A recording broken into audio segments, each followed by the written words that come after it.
we actually start the class, I want you to imagine that you're wearing a Spider-Man suit. So that's an all over body suit that covers your fingers and your toes and even covers your face. Okay, but you actually have this Spider-Man suit already. It's just underneath your skin. It's called your fascia, and it spreads all over your body, hands, toes, over your face. And because of the modern lives we live, this Spider-Man suit is like a size or two too small. So that's why you probably feel a bit tight and stiff at the end of the day working at a desk. The other area that the Spider-Man suit is very tight is on the back of your body. It's called the back line.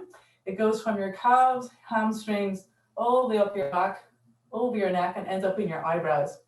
So what we're going to do today is lengthen and work on the back line of your body, and that's why I call it de-chair your body workout. Okay, so we need your chair. You're going to need to turn it around so the high side is towards you here.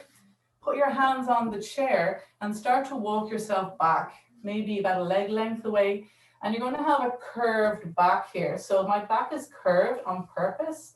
I'm not going forward with a straight back just yet. I'm going to keep my back curved, which means that my tailbone is tucked down. So if you imagine you're a dog with a tail, the tail is pointing down towards the floor, and just kind of see what that feels like. Your legs can be wider than your hips, but you want your feet to be parallel. So they're pointing straight ahead and the outsides of your feet are parallel. So kind of tune in and see what that feels like. Can you let your head hang, or does it feel like it's being held up by some tension? That might give you an indication of the stress you might be having in your neck now. So don't force it down, just let your neck kind of relax and see what happens. And you may or may not be feeling tension here. Maybe it's in your back or in your hamstrings or your neck, or maybe you're feeling absolutely fine. From here now, I'd like you to lift your tailbone towards the ceiling and then bring it back down. So if I put my hand on my pelvis here, you see my hand goes up towards the ceiling and then my hand goes back down. So if you imagine your tail again, it's reaching up towards the ceiling and it's lowering back down. And you might start to feel more of a stretch now in your hamstrings when the tailbone is going up towards your ceiling. If this is painful for you and it's not comfortable, you can do this on the floor instead, which means you're on your hands and knees and you're tucking under. So it looks like a cat stretch. And the opposite is that cow. So you can do this on the floor instead if that's more comfortable for you. Otherwise, you're standing up and you're trying to do that pelvis movement, tucking under and up towards the ceiling, tucking under. Now your hands on the chair are just resting. You should be able to take your hands off here and not fall backwards or forwards. It's not a push-up position. So make sure your arms are pretty straight. You're just resting your hands on the chair or the countertop or whatever you're using. And then see if you can push your hips back behind your ankles. So you might have started off kind of legs perpendicular to the floor.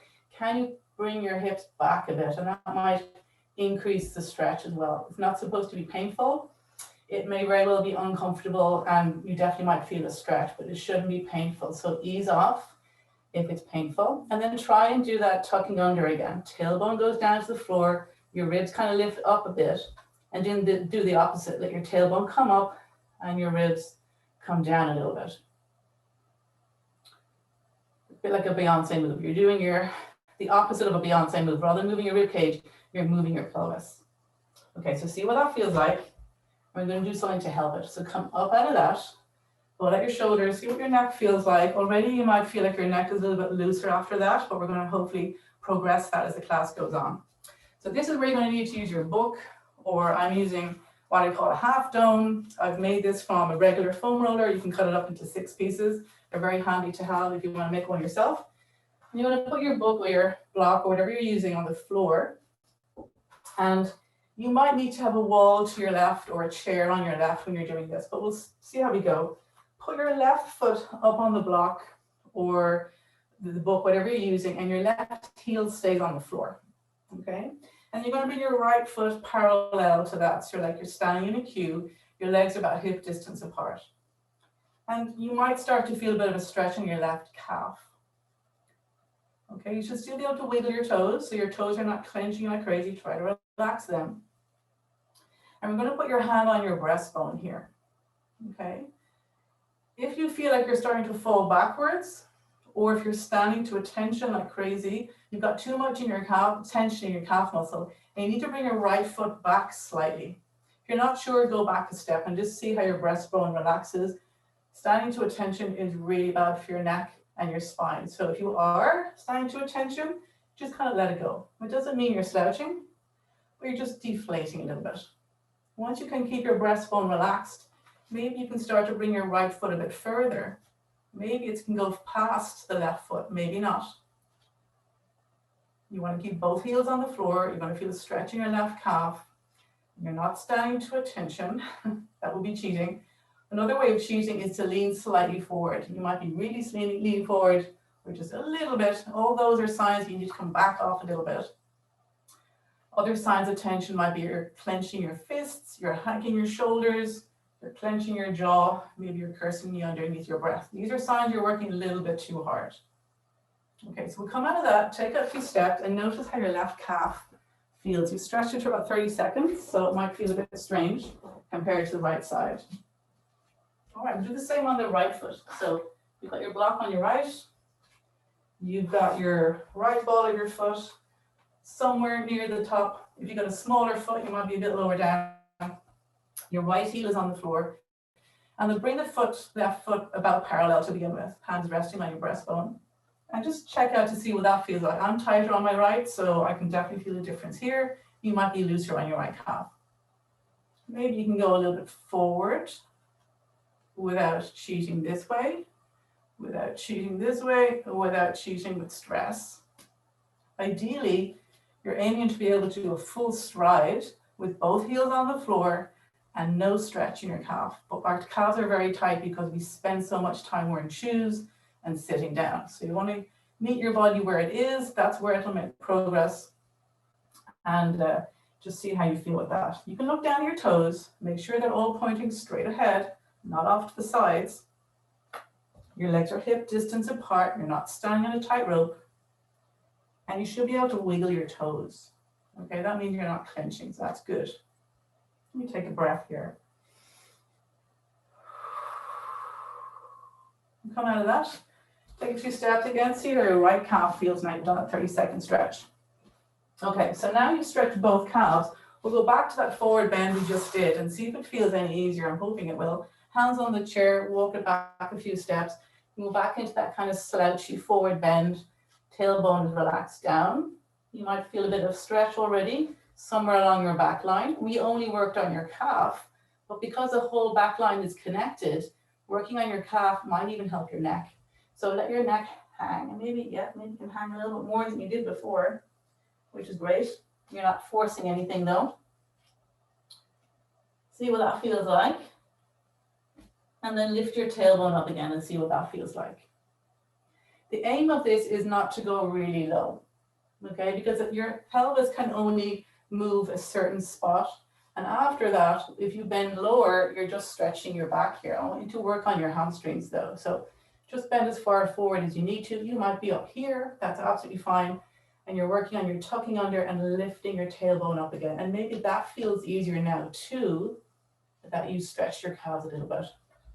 And you can add on a bit again by leaning slightly back with your hips behind your heels.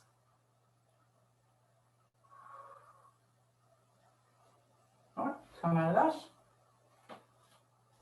Might be feeling a little bit taller now, maybe less tension in your neck. Let it rotate from side to side. Every time you stretch your calves, you're going to really do wonders for your neck. So we'll go back to the chair again, and this time we're going to be bending forward, but with a straight back. So if you imagine you're a Barbie doll, the Barbie doll only bends through the hips, doesn't bend through the ribs. So to be sure you're doing it right, you can put your hands in a kind of karate chop move here and place them on your thighs, on the groin area, pointing down towards your pubic bone. And then with a little pressure on that area, that's just to remind you that that's where you bend. And you're going to keep your back straight as you go forward. So it's not bending your spine this time, it's keeping your back straight. And it might feel a little bit different. Now in this position, you might be standing to attention again. So this would be standing to attention up here. And I might keep that position going forward, which you do not want to do. That's going to create havoc on your spine and your neck. So hand on your breastbone, stand to attention on purpose, then kind of deflate a little bit And keep that deflated sensation as you go forward. You might not go as far, so leave your ego at the door. This is about getting a true hamstring stretch.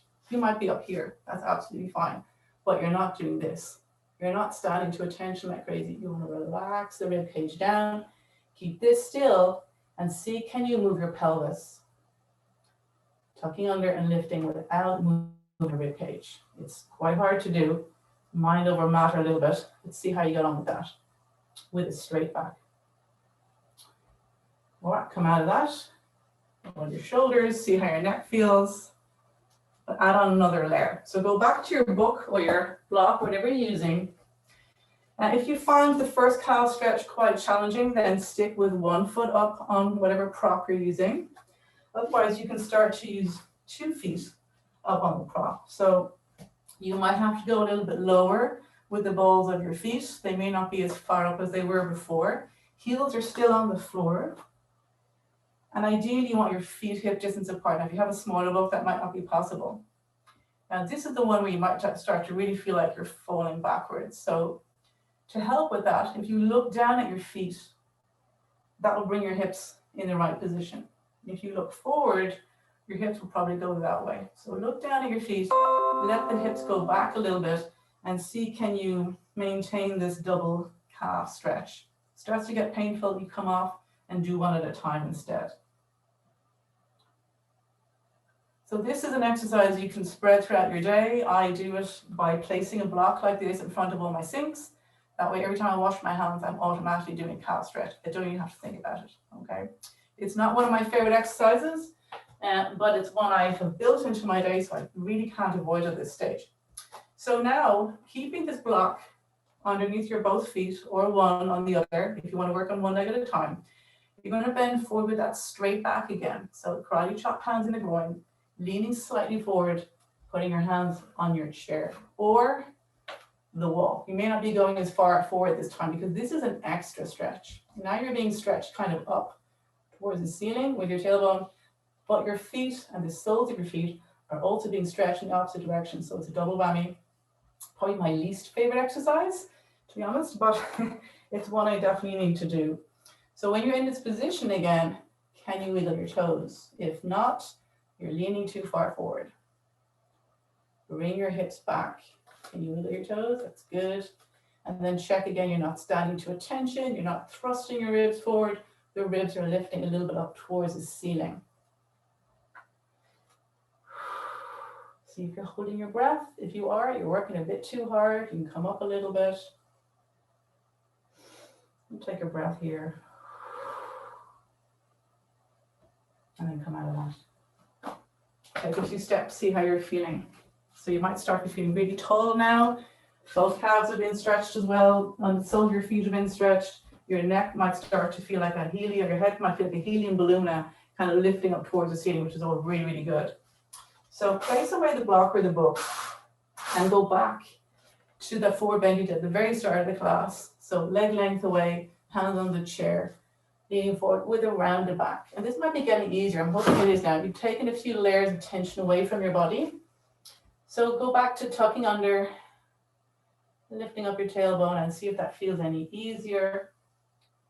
And again, you can do this on your hands and knees in cat-cow position instead. And you can also let your head hang. Notice if that gets any easier now that you've gotten rid of some of the tension along the back line of your body.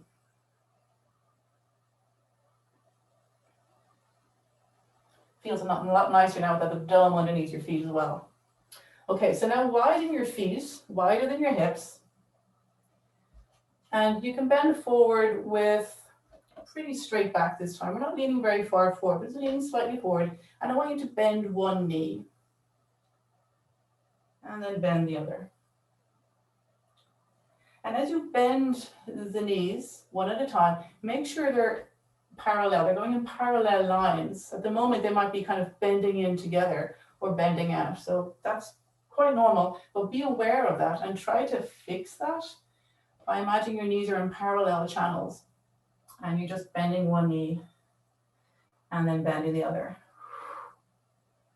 You're going to bend your right knee and press your left heel down into the floor. And here you're going to get a fascial stretch through your lower back. You might feel a diagonal pull here. If it's uncomfortable, you come up so you're higher. And swap over to the other side, bending your left knee, pushing your right heel down into the floor, and then swapping over the other side. You can also go bending two knees. Try to keep your knees parallel as you bend, so they might have a tendency to go in or out. Can you keep them parallel? And then we'll come out of that. And let your shoulders again. Check your neck. You're feeling lighter and lighter. Your spine is feeling longer and longer.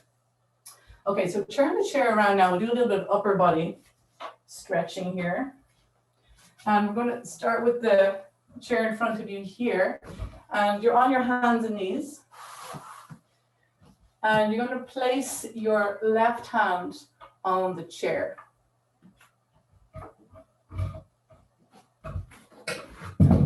Here. Okay, left hand on your chair. And you want to make sure that you don't sink into your shoulder blades. So push the floor away with your right hand. And you might feel a bit of a stretch in the front of the left side of your chest. If you can tuck your toes under, like I'm doing here, so tucking them under. And push the floor away with your toes. So you'll feel a bit more extra work going on there. Otherwise, you'll be sinking into your toe joints, which you don't want. And keep pushing the floor away with your right hand. If you're feeling nerve or tingling in your left arm, just bend your left elbow slightly, so you don't feel too much tension there. And come out of that. And try your right hand up on the chair. Pushing the floor away with your left hand, otherwise you'll start to sink into your shoulders. You end up in a cow position, which you don't want. Push your left hand into the floor. Tuck your toes under if that feels okay. If they're cramping, just take a break and push the floor away with your toes. So your toes are really active here. It's a whole body fascial stretch.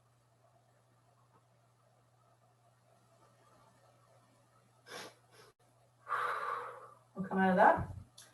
And you have the option of putting your two hands on the chair now. Tuck your toes under again, and you might need a pillow underneath your toes here if it's more comfortable. And start to sit backwards. It's a bit like a shell stretch or child's pose. Your head, bringing your hips towards your heels, not necessarily resting on them. And then start to let your upper body lower down a little bit so that you start to feel this chest stretch, but it's not painful. If this is painful, you can bend your elbows slightly, you can lift up slightly. You should start to feel a bit of a stretch in the front of your chest. And again, you're not standing to attention here. You're not in a cow stretch. Your ribs are pulled gently up towards the ceiling and your toes are really active, pushing the floor away.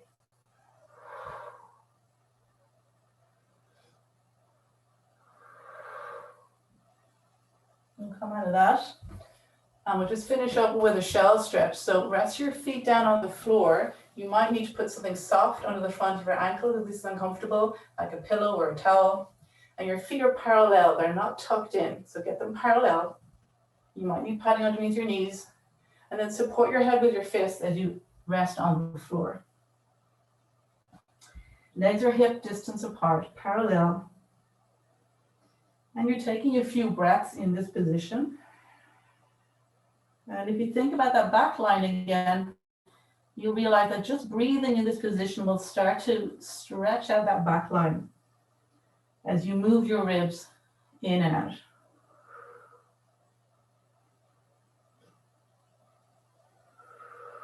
Change your hand so the other fist is on top if you're using your fist to support your head. And notice how much 3D expansion you're getting into your rib cage. Hope your shoulders are less involved and your neck is relaxed. And as you exhale, slowly start to tuck your tailbone under, just like you did at the start of the class. Then your lower back comes up, then your rib cage, then your shoulder blades. Bring your head up last and let your head move from side to side and just tune in to see how that feels. You should be feeling wonderful now, I hope, a little bit longer, a little bit enlarged and lengthened through your spine and less of a chair pose. I hope you really enjoyed that. And if you have any questions now, you can let me know.